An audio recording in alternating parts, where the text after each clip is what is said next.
Good afternoon, everyone. Welcome to our presentation on blockchain technology implementation in Malaysia for Fintech innovation. My name is Hani, and together with my group mates Adam Zakri, Adam Shamil, and Shazri, we're going to walk you through how blockchain is actually being used right now in four real sectors here in Malaysia: government services, banking, supply chain, and healthcare. Each of us focus on one of these areas using real and current pilot projects and data, not just theory. So let's get started.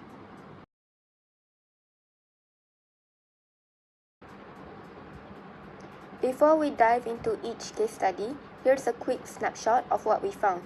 We have three objectives. First, to evaluate real blockchain pilots happening across these four sectors.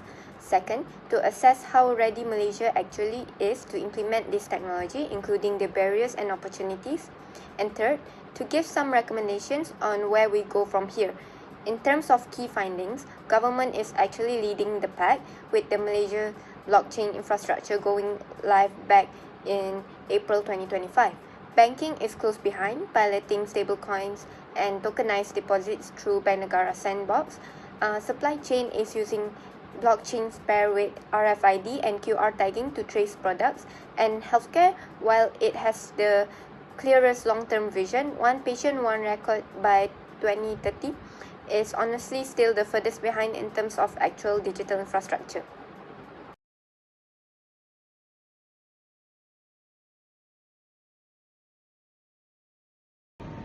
Hi, I'm Adam. So, why does blockchain even matter here? At its core, blockchain removes the need for one central authority to hold and verify all the data, which is huge for sectors like government and healthcare, where record needs to be trustworthy and can't be tampered with. It also means that we can share information transparently between organizations without needing a middleman for every single transaction. For our objectives, we want to look at the real pilots, not the hypothetical ones. Assess what's actually stopping wider adoption, compare Malaysia to what other countries are doing, and to end with practical recommendations. All of this ties directly back to Malaysia's National Digital Agenda, MD 2030, and the National Blockchain Technology Roadmap that runs from 2021 to 2025. So thank you, Zachary. My name is Adam Shamil, and I'll cover the background. Malaysia's journey with digital health and blockchain actually goes back further than people expect. It started in 2009 with the MyHIX pilot for exchanging health data between facilities. Then, in 2018, a nationwide electronic medical records initiative was announced.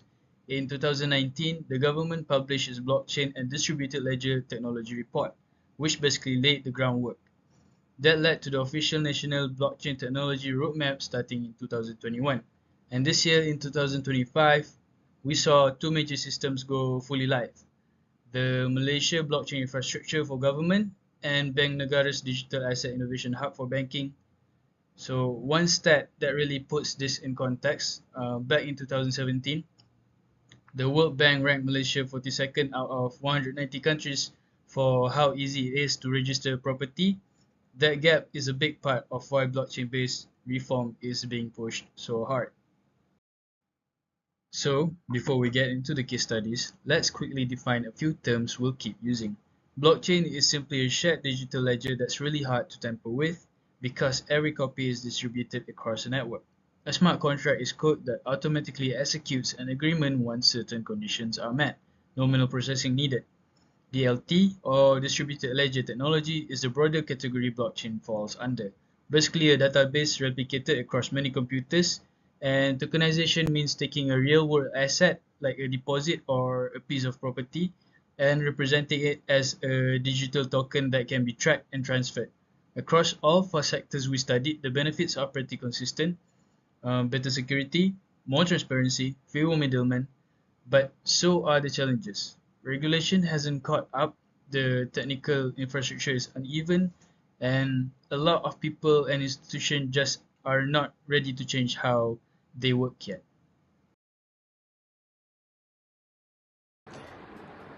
I'll take us into the first case study, which is government services.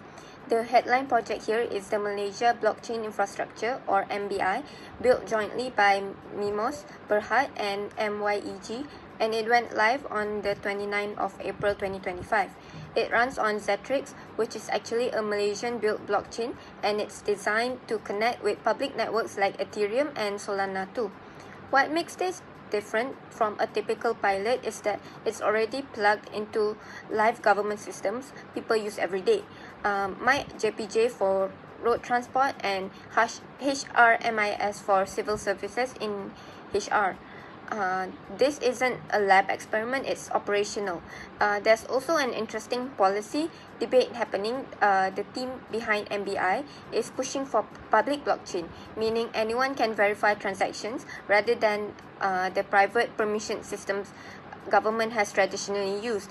And to put the bigger picture in perspective, the World Bank estimates around 70% of the world's population still doesn't hold formal land title, which is exactly the kind of trust problems blockchain-backed digital identity is meant to solve.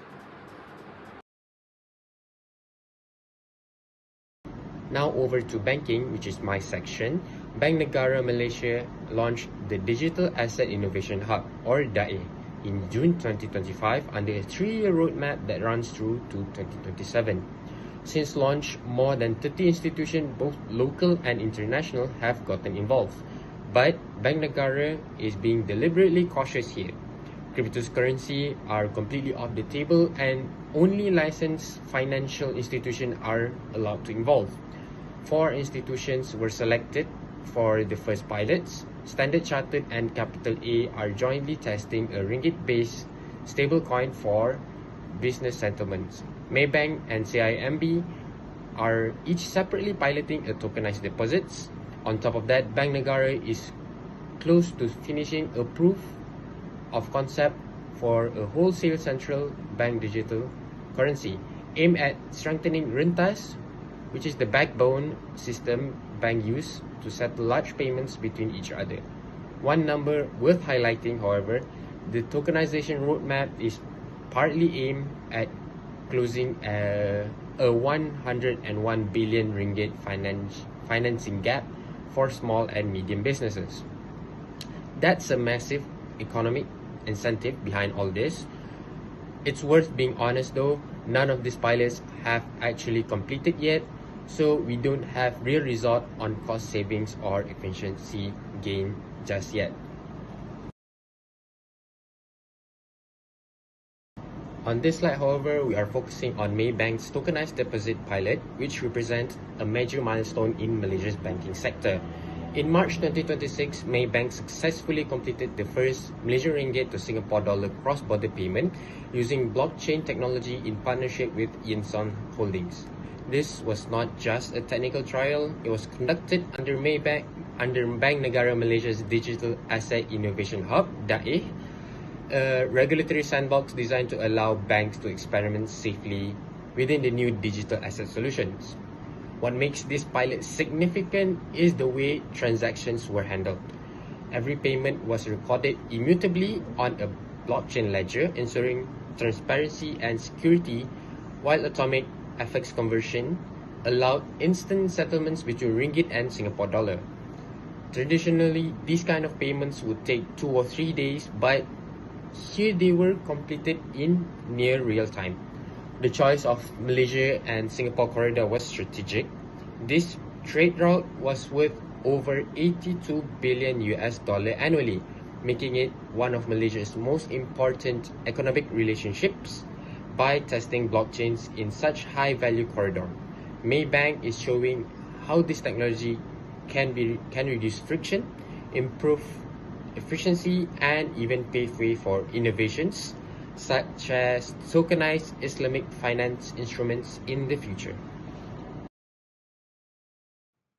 And back to me for supply chain, specifically how blockchain is being applied to apparel, meaning clothing and textiles. The idea is simple but powerful. Every step a garment takes, from raw material to manufacturer to distributor to retailer and finally to the customer, gets logged onto a blockchain ledger.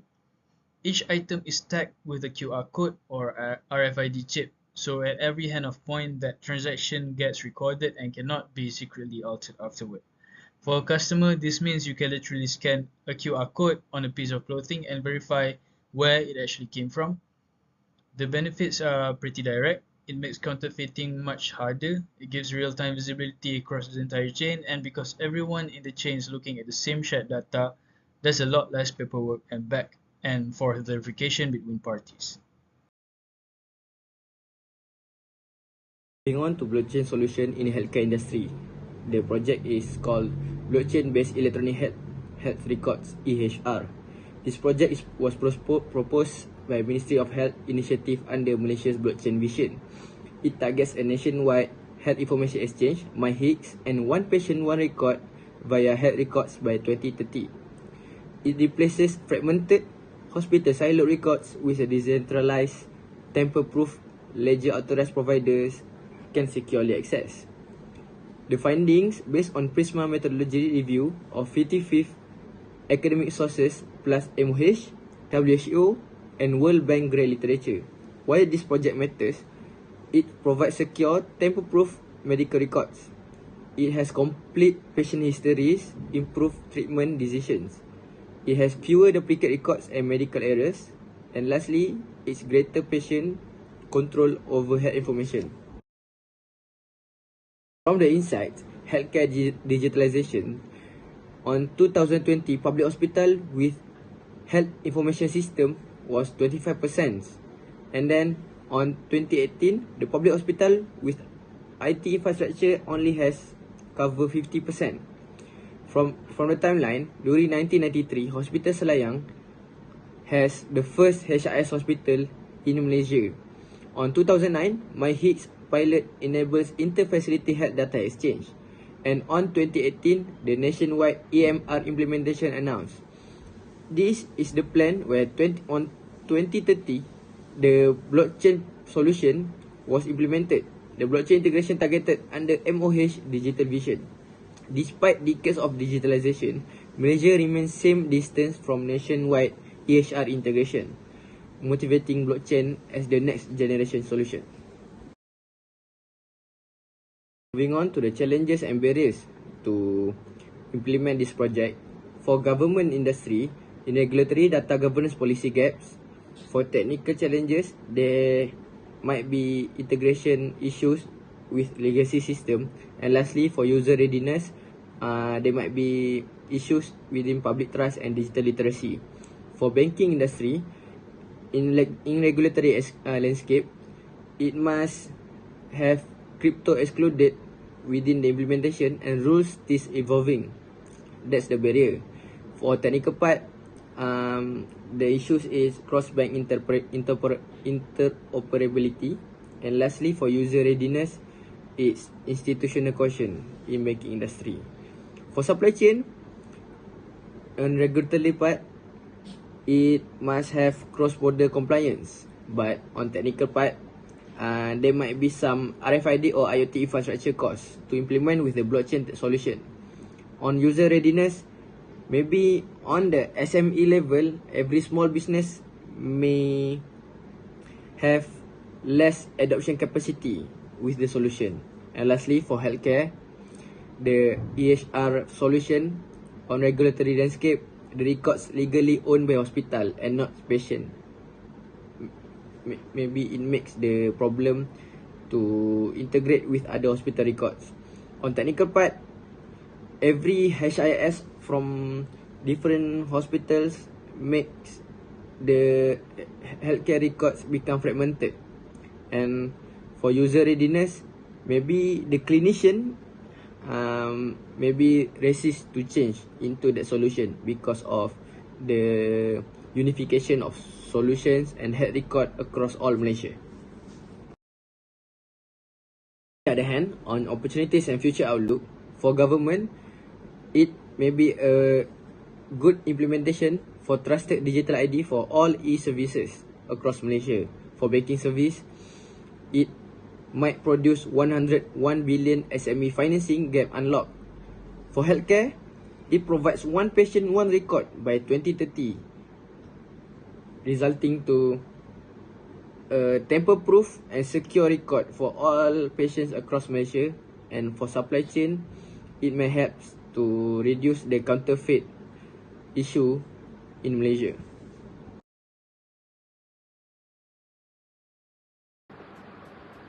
To bring this all together, adoption of blockchain in Malaysia is clearly uneven right now. Government and banking are moving the fastest with real-life systems already operating. Healthcare and small businesses are lagging behind. But interestingly, all four sectors are wrestling with the exact same three barriers: regulation that hasn't caught up, legacy infrastructure, and people who aren't quite ready for the change yet. And every single case study we looked at ties directly back to Malaysia's Digital 2030 and the National Blockchain Roadmap. So this isn't a set of disconnected projects. It's one coordinated national push. Our recommendations are straightforward. Regulators need to harmonize data ownership and blockchain rules across sectors instead of treating each one separately. Next is the pilot models that work for banking and government, like DAIH and MBI, should be extended into healthcare and SMEs. And finally, none of this works without investing in people, training the workforce and managing the change, not just building the technology. Thank you.